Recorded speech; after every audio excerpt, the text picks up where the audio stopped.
Olá! Nossa convidada, deste ponto de vista, costuma dizer que os povos indígenas são doutores em meio ambiente. E para fortalecer esse papel, a coordenadora do Departamento de Gestão Territorial e Ambiental do Conselho Indígena de Roraima promove, desde 2008, curso de formação continuada para agentes territoriais e ambientais indígenas.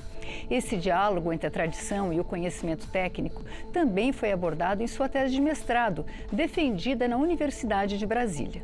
Isso é só parte da história de Cineia do Vale, líder indígena da etnia Wapixana das terras indígenas Raposa Terra do Sol e Serra da Lua, coordenadora do Comitê Indígena de Mudanças Climáticas e enviada especial dos povos indígenas à COP30.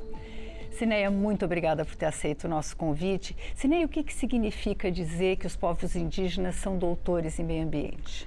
Significa dizer que eu venho de um trabalho do chão das comunidades. Então, esse trabalho do chão das comunidades é trabalhar na vivência, no conhecimento científico dos povos indígenas. Por isso que eu digo que eles são cientistas indígenas. E essa trajetória de trabalhar nas bases e ter todo esse conhecimento, ela vem trazendo subsídio para a gente vir para um âmbito nacional e o âmbito internacional, aonde nós chegamos até o Caucus Indígena, que é o grande fórum de mudança climática de povos indígenas na UNFCCC, na Convenção do Clima.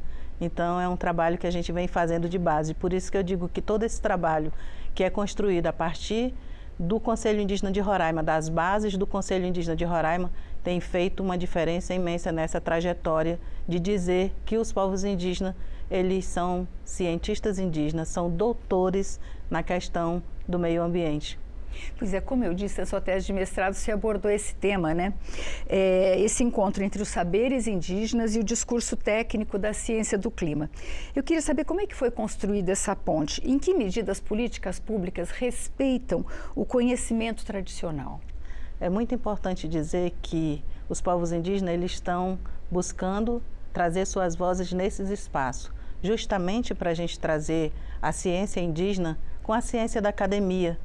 E essa trajetória eu fiz no momento em que, em Roraima, a gente construía os planos de enfrentamento às mudanças climáticas ou planos de adaptação indígena, que isso conversa com muitos temas que estão dentro da Convenção do Clima, nas COPs, e é muito importante dizer que a gente tem que aproveitar esses espaços. E quando eu trago essa questão da ciência indígena com a ciência da academia, foi importante dizer porque, ao chegar nesse espaço, da plataforma de povos indígenas e comunidades locais dentro da UNFCCC, a gente leva todo esse conhecimento e apresenta um plano de adaptação indígena, e onde é reconhecido o primeiro plano, né, construído por povos indígenas no mundo. Então a gente junta o conhecimento científico indígena com o conhecimento científico da academia, né? É muito importante dizer que essa trajetória nos abre esse caminho onde a gente apresenta todo esse trabalho que é feito em Roraima. Você é enviada especial dos povos indígenas à COP30. Isso significa que você tem voz? Os votos são os países que dão, né? Quer dizer, eu queria saber como tem sido o espaço dado às lideranças indígenas nas COPs, nessas cúpulas que são de países, né? Sabemos que as COPs ela é uma convenção das partes, já é bem clara, né? Quem são as partes? São os presidentes dos países, os negociadores dos países, mas os povos indígenas têm uma trajetória desde a ECO 92. Eles construíram um caminho para chegar até dentro desses espaços, porque era importante que nós, os povos indígenas, estivéssemos agora, por exemplo, dentro da UNFCCC, como constituísse como o grande fórum de mudança climática dos povos indígenas global. E dentro do Caucus Indígena, como a gente chama esse fórum, a gente tem indígenas, vamos dizer assim, expertos em vários temas, né, em adaptação, mitigação, transição justa, perdas e danos, o tema de mulheres, e todos esses pontos focais, eles acompanham todas as negociações que são feitas pelos países. É bem verdade que nas salas de negociação, quem discute, quem decide, são os negociadores, são os países, mas a gente tem mudado, né, esse formato onde a gente está junto e subsidiando também negociadores do Brasil, por exemplo, principalmente nessa parte de adaptação, na parte que nos diz respeito aos povos indígenas. E é muito importante porque a gente tem dois espaços. Tem o Caucus Indígena, que o marco foi de 2008, conquistado ali como uma constituinte, e temos a Plataforma de Povos Indígenas e Comunidades Locais, que vem do Acordo de Paris. E são dois espaços muito interessantes para o engajamento dos povos indígenas e junto discutir o direito dos povos indígenas em vários âmbitos dos temas que são discutidos nas COPs. Quando você fala em Caucus, é um conselho dos povos indígenas do mundo todo, é isso? Exatamente, é um fórum global dos povos indígenas que trata sobre o tema de mudança climática, que está como uma constituinte da UNFCCC. Né? A gente tem, desde 2008, esse lugar conquistado. Existe um conjunto de metas dos povos indígenas ou não? Vocês participam do estabelecimento de metas de cada país? A gente, claro que dentro dos países tem as metas, como a gente sabe, as NDCs, mas os povos indígenas têm construído documentos e mecanismos para levar aos países e mostrar, por exemplo, os planos de adaptação indígena, por exemplo, a NDC indígena, que foi construída agora recentemente pelos povos indígenas do Brasil e que muitos outros países estão aderindo a construir as suas NDCs indígenas para ser apresentado aos países. Então, cada vez mais a gente está se apropriando desses mecanismos que são construídos para mostrar a necessidade que nós temos de levar toda essa demanda, né, de uma forma organizada e de uma estratégia clara para dentro desses espaços. Quando você fala na NDC indígena, quais são os principais pontos que vocês querem levar ou fortalecer nessa conferência especificamente? A gente tem falado de vários pontos, né, em todas as COPs que a gente vai, principalmente essa questão do financiamento direto às organizações indígenas, direto a um mecanismo que foi criado pelos povos indígenas, que é os fundos indígenas, receber esses recursos para que sejam implementados mais rápido as ações que nós temos urgência, porque nós vivemos uma emergência climática. E quando a gente fala da NDC indígena, tem um ponto principal também, que é a governança dos nossos territórios, mas também a demarcação das terras indígenas como política de clima. Então, a gente fala, essa questão do financiamento é um dos pontos centrais. Como é que é hoje? Como é que funciona? Os povos indígenas recebem diretamente o conselho, você faz parte do Conselho dos Povos Indígenas de Roraima, que é um estado com uma imensa população indígena. Como é que os povos indígenas recebem recursos? A gente, no Conselho Indígena de Roraima, a minha organização ela, tem 54 anos. Então, a gente tem trabalhado no estado de Roraima para construir todos os planos de gestão territorial e ambiental. Hoje eles estão construídos e nós estamos no exercício de construir os planos de adaptação indígena. Nós já estamos no 5º plano. E cada vez mais a gente vai construindo os nossos mecanismos, protocolos de consulta, para que a gente possa realmente ter parceiros. Através do Conselho Indígena de Roraima, nós temos parceiro de implementação dessas ferramentas que nós criamos para a gestão dos territórios. Então, nós temos implementado os planos de gestão, temos implementado os planos de adaptação indígena para o bem viver dos povos indígenas em Roraima. Então, a gente tem feito isso, é claro que pontualmente a gente não chegou aonde a gente queria, mas quando a gente olha para a questão das COP e da onde pode sair um financiamento maior, direto para os povos indígenas, e também a gente tem trabalhado para que as políticas públicas, elas realmente possam chegar às comunidades indígenas. Pois é, essa COP traz um novo instrumento, né? O Fundo das Florestas Tropicais. É possível estabelecer dentro desse fundo que vem...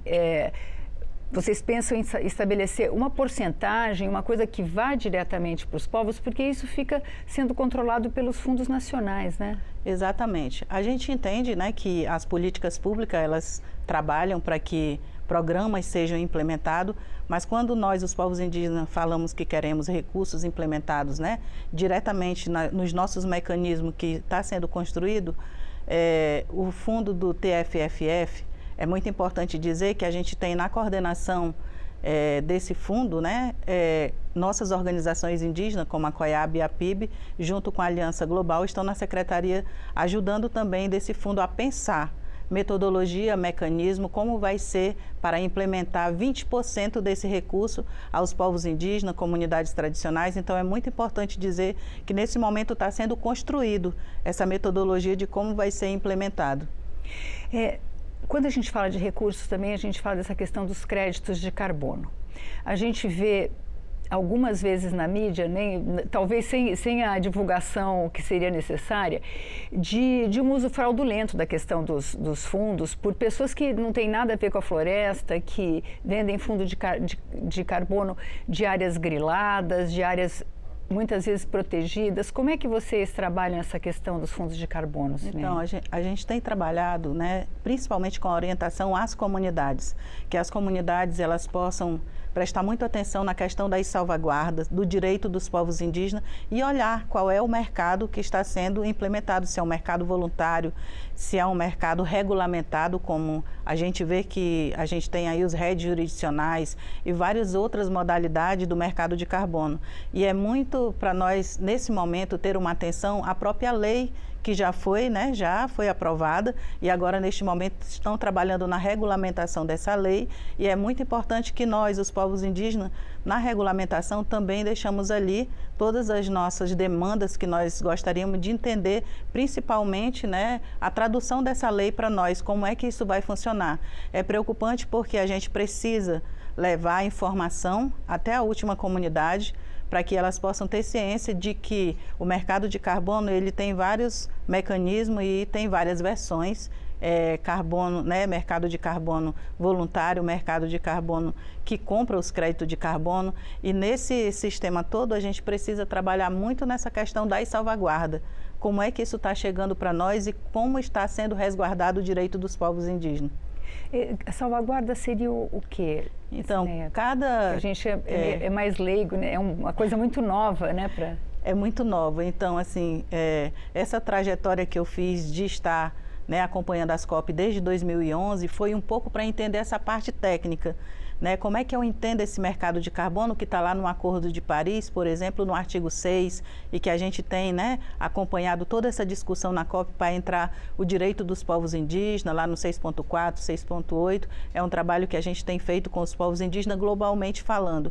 E quando a gente fala das salvaguardas, a gente sabe que tem as salvaguardas de Cancún, que foram determinadas na COP de Cancún, para balizar toda essa parte de projetos que vão para as terras indígenas. Para além das salvaguardas de Cancún, que é uma coisa geral, nos estados também, em cada um desses, vamos dizer, em cada mercado que vai comprar o carbono, seja qual é a metodologia que eles vão usar, também são criados indicadores, por exemplo, de salvaguarda, mas também a própria empresa ela já traz a salvaguarda. Então, a gente tem a salvaguarda de Cancún, tem a salvaguarda que a gente tem discutido junto com a CONARED e tem a salvaguarda de quem está comprando carbono, melhor simplificando dizendo. Então, isso a gente tem inúmeras salvaguardas que tem que ser cumprida. O que nós temos que fazer é monitorar essas salvaguardas para saber realmente se ela está sendo cumprida e se o direito dos povos indígenas estão sendo resguardados. Você citou a questão do território, inclusive nessa questão dos créditos de carbono, da proteção dos territórios indígenas é fundamental. Quais são hoje os maiores desafios na proteção dos territórios indígenas no Brasil? O maior desafio hoje é a gente fazer o monitoramento dos territórios, seja nessa questão de garimpo ilegal, seja na questão do desmatamento, e também tem inúmeras questões que a gente tem que monitorar, porque hoje a gente precisa que os órgãos públicos eles realmente têm um contingente para monitorar todas as terras indígenas. Mas a gente sabe que hoje ainda é pouco esse contingente. E o que nós temos feito? E aí eu vou lá para Roraima, que nós temos trabalhado formando atores para fazer a gestão do território, porque nós precisamos proteger as terras indígenas. Então, o que a gente tem feito? Formado o agente territorial ambiental indígena, formado os operadores de direito, formado os brigadistas para nos ajudar principalmente na questão de secas e formados também os GPVIT, que são os nossos... a gente chama seguranças indígenas, segurança e que monitora o território, Ali o monitoramento em conjunto com esses outros atores. A gente tem feito esse trabalho e tem formado esses atores para a gestão do território, para que a gente possa ter um monitoramento. A exemplo da seca que aconteceu agora em 2024 em Roraima, que queimou 80% do lavrado, foi possível a gente também trabalhar mais ainda com a formação de brigadas de mulheres, porque as mulheres elas são muito sensíveis, principalmente nessa parte da prevenção. E aí, lá na minha organização, montamos uma sala de situação. O que é uma sala de situação? É um lugar onde a gente vai monitorar, por exemplo, através de satélites e também com um programa que nós temos chamado Pantera, que a gente monitora os focos de incêndio. E isso nos dá uma tranquilidade de direcionar as brigadas, onde é que estão os incêndios, como elas devem agir. E para isso a gente juntou o conhecimento tradicional que eles têm do território com a questão tecnológica, né? E nessas bases das nossas brigadas a gente fez uma parceria com o povo da floresta e a gente tem as Starlink que também nos ajuda para direcionar os brigadistas justamente para o combate. Então, para a gente é muito importante que a gente possa trabalhar esses dois lados, né? Da proteção do território com pessoas formadas, mas que já são doutores no território, porque eles conhecem todo o território, têm uma sabedoria imensa para fazer todo esse controle territorial. Em que medida, você citou a seca, né? A seca, a questão das queimadas. Em que medida hoje as mudanças climáticas já estão afetando a vida dos povos indígenas no Brasil? Então, vamos falar, né, vamos falar globalmente falando, né? As mudanças climáticas elas têm tido um impacto muito violento, muito severo, principalmente as populações indígenas, né, as comunidades tradicionais, aos ribeirinhos. Isso já é sentido. Quando em Roraima a gente começa a fazer os planos de adaptação indígena, a gente começa a fazer olhando para trás ao longo de 20 anos. E o que sai nesses planos é uma percepção, por exemplo, que as águas aqueceram, que os peixes regionais estão sumindo, né? Então, isso a gente já tem previsto dentro desses estudos que são feitos pelos agentes territorial ambiental. Em Roraima, nós somos pioneiros nisso. E aí, quando a gente volta para a questão científica, a gente vê, por exemplo, que nos últimos 3 anos, as altas temperaturas, elas têm feito uma reviravolta na vida dos povos indígenas, das comunidades locais, dos ribeirinhos. Por quê? Porque a gente não sabe mais o tempo de plantar, a gente tem invernos fortes, tem verão forte, então isso é um descompasso muito grande para as populações que estão na floresta, porque a gente tem uma conexão com a floresta diferente. E é muito importante dizer que esses impactos nesses últimos 3 anos têm deixado comunidades, por exemplo, muito preocupantes que não se refizeram da última seca que aconteceu há 3 anos atrás. Por isso é tão importante, né, o momento que nós estamos nesses espaços de COP, discutindo sobre o clima, o recurso de perdas e danos, porque nós precisamos de recurso rápido, onde a gente possa ir até a comunidade e dizer se toda a semente ela se acabou por conta de uma seca severa, a gente pode realmente comprar uma nova semente e que seja uma semente tradicional para que eles possam replantar. Então, quando a gente fala desse tema de perdas e danos para nós, os povos indígenas, é ter uma resposta rápida àquilo que a gente está tendo como um impacto das mudanças climáticas. Esse recurso de perdas e danos seria como um seguro-safra, uma coisa assim?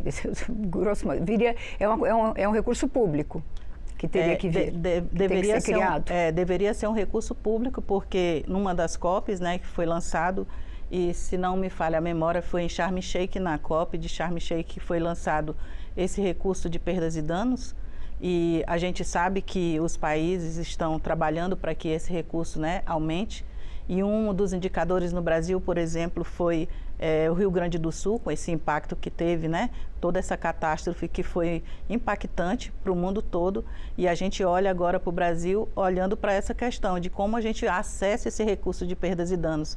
Mas, em relação à Amazônia, por exemplo, a gente, indicadores que nós estamos trabalhando, que há 3 anos a gente sofre esses impactos, que se a gente colocasse os indicadores, é tão quanto importante, assim, dizer o tamanho do impacto como Rio Grande do Sul, porque tem escalas de seca que as comunidades ainda não se refizeram de 3 anos para cá. É importante a gente trazer isso.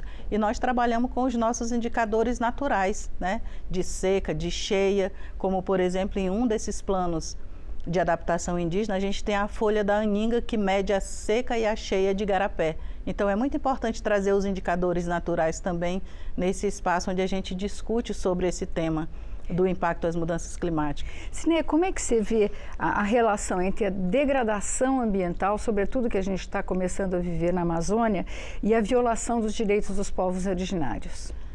Eu vejo isso como uma questão fundamental para ser olhada, né, nesse espaço que nós estamos aí dizendo que as terras indígenas elas são importantes de ser demarcadas para que a gente também tenha uma barreira para a questão, né, do desmatamento, para a questão das queimadas. E quando esses direitos são violados, mais atinge os povos indígenas, mais a gente pode saber que o resultado disso atinge globalmente o planeta e as pessoas que não são indígenas.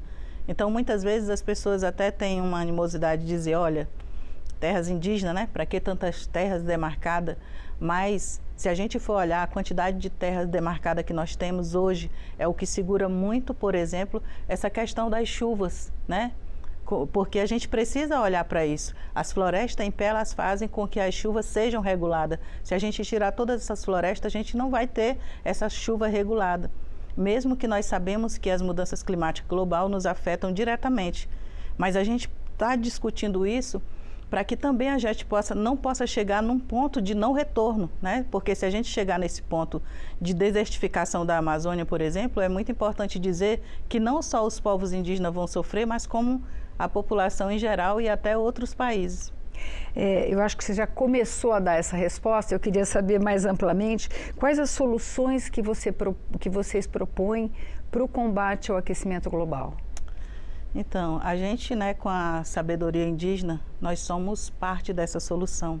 A gente tem feito esse trabalho com o conhecimento científico indígena em manutenção às florestas, mas é muito importante que os países também eles cumpram os seus acordos, as suas NDCs e criam políticas públicas para reduzir as emissões.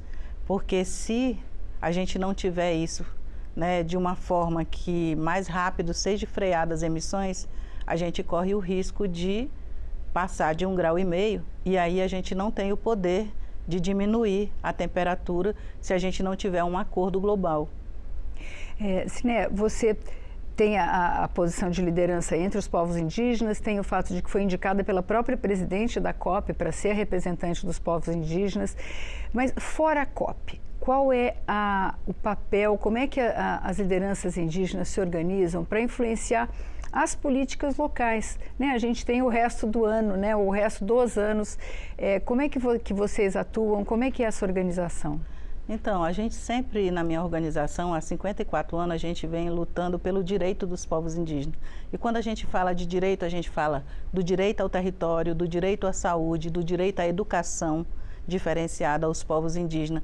Porque a gente está agora, nesse momento, né, fala desses temas de COP, porque a COP vai ser no Brasil.